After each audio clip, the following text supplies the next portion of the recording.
माझ्या बाळा, इकडे बघ, इकडे ये. आज मी तुला काही सांगायला नाही, तर तुझ्या मनावरचा भार हलका करायला आलो आहे. तू फक्त धावलास, खूप कष्ट केलेस, पण तरीही मनात कुठेतरी भीती आहे ना. आज हा व्हिडिओ शेवटपर्यंत पहा, कारण आज मी तुला तुझाच हात धरून तुझ्या यशाच्या वाटेवर घेऊन जाणार आहे. काळजी नको करू, मी तुझ्या सोबत आहे. बाळा, गुरुवारी जेव्हा तू त्या फुलाला हात लावतोस, तेव्हा तो माझाच हात आहे असं समज. तू फुलं वाहिलीस म्हणजे तू मला काही दिलं नाहीस, तर तुझ्या मनातील दुःखाचा एक एक पाकळा तू माझ्या चरणी अर्पण केलास. तू घाबरतोस कशाला?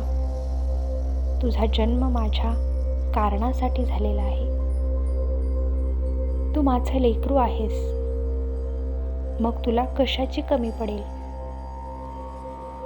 ज्या गुरुवारी तू माझ्या समोर नतमस्तक होतोस, त्या दिवशी विष्णूच्या आशीर्वादाने तुझ्या कर्माची चक्र बदलू लागतात. तू म्हणतोस, स्वामी, मी अडाणी आहे, माझं नशीब कसं बदलेल? पण बाळा, नशीब हे हातावरच्या रेषांनी नाही, तर भक्तींच्या भावाने लिहिलेलं असतं. तू फक्त फुलाला स्पर्श कर आणि म्हण, स्वामी, सर्व काही तुझं आहे. मग बघ, तुझे रस्ते कसे आपोआप कसे मोकळे होतात. लोक विचारतात, स्वामी, श्रीमंती कशी येईल? अरे माझ्या लेकरा, श्रीमंती म्हणजे फक्त सोन्या चांदीचे दागिने नव्हे.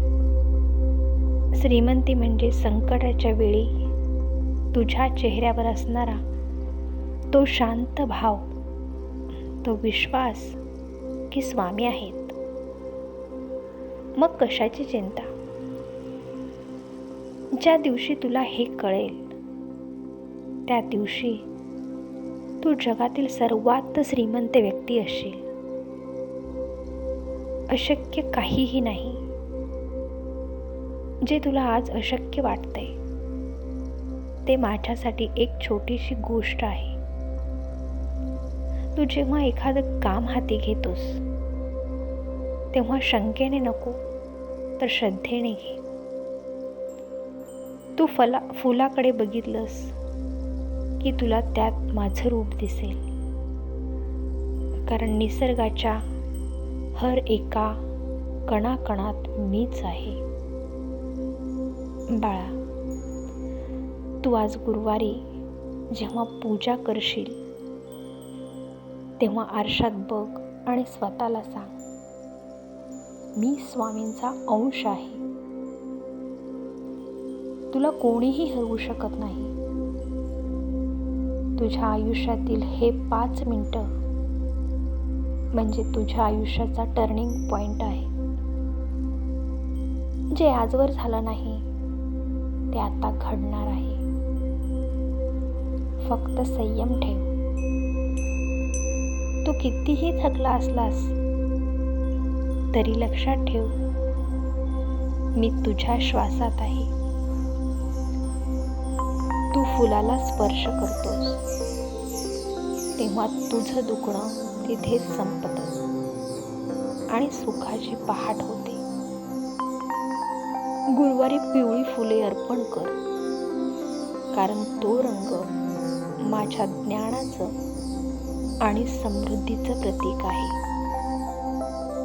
पण त्यापेक्षा जास्त तुझ्या मनातील भाव मला प्रिय आहे. तुला वाटत असेल की तुझे प्रश्न कोणीच ऐकत नाही, पण मी तुझ्या प्रत्येक विचारांचा आदर करतो. प्रत्येक वेळी जेव्हा तू माझ्याकडे वळून डोळे मिटतोस तेव्हा मी तुला आलिंगन देत असतो. आता पुन्हा मागे वळून बघू नकोस, समोर बघ. यशाची वाट तुझी वाट पाहते. मी तुला आशीर्वाद देतोय बाळा. तू जे काम हाती घेशील त्यात तुला यश नक्की मिळेल. फक्त माझ्यावरचा विश्वास ढळू देऊ नकोस. भिवू नकोस. मी तुझ्या पाठीशी आहे. हे वचन तू मनाशी पक्क कर. आजचा गुरुवार तुझा आहे आणि येणारं आयुष्यही तुझंच आहे. आता माझ्या लेकरा, तू विचारतोस ना की समोर 2 फुले आहेत, मग मी कोणत्या फुलाला हात लावू? बाळा, माझ्यासाठी फूल कोणतंही असो, त्यात फक्त तुझी श्रद्धा महत्त्वाची आहे.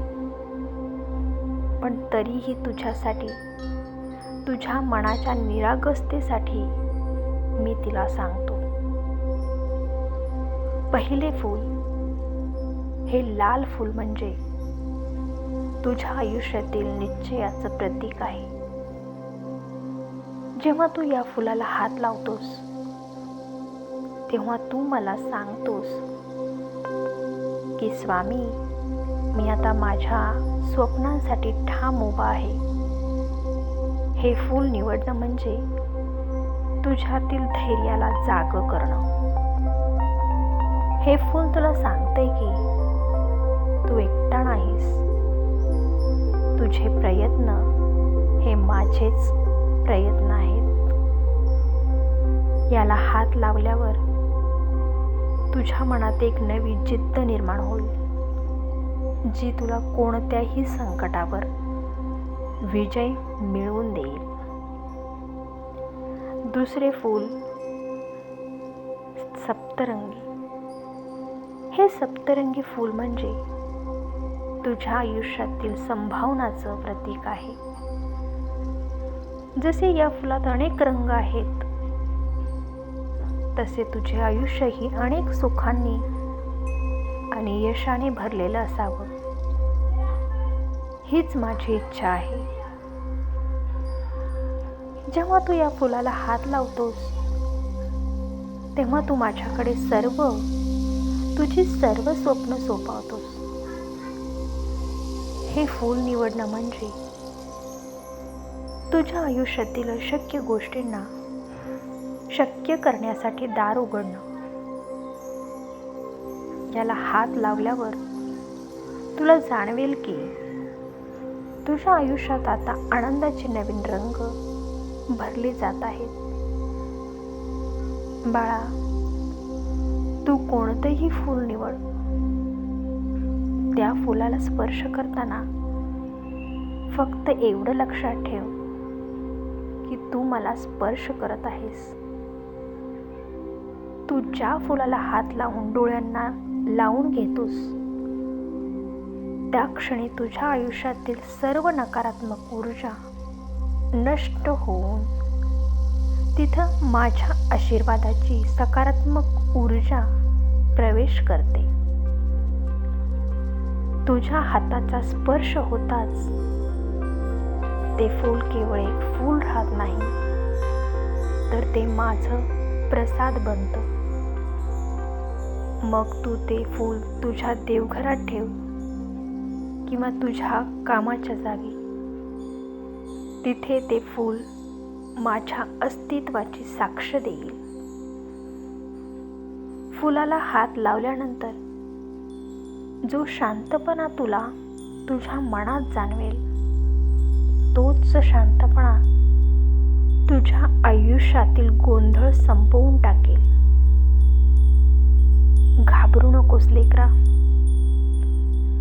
तू कितीही चुकीचं किंवा काहीही चुकीचं निवडणार नाहीस, कारण तुझं मन शुद्ध आहे.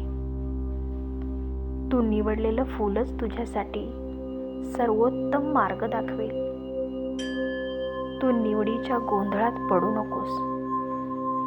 फक्त डोळे मीट आणि माझ्या नामाचा जप कर. आणि ज्या फुलावर तुझा हात जाईल त्याला माझं रूप समजून स्वीकार. जा, आता संकोच सोडून त्या फुलाला हात लाव आणि बघ कसं तुझं नशीब तुला साथ देऊ लागतं. मी तुझ्या प्रत्येक निर्णयासोबत आहे. तू माझं लेकरू आहेस आणि लेकराला वाटेवर कधीही सोडून देईल तो स्वामी कसला. प्रसन्न रहा बाळा, आनंदी रहा.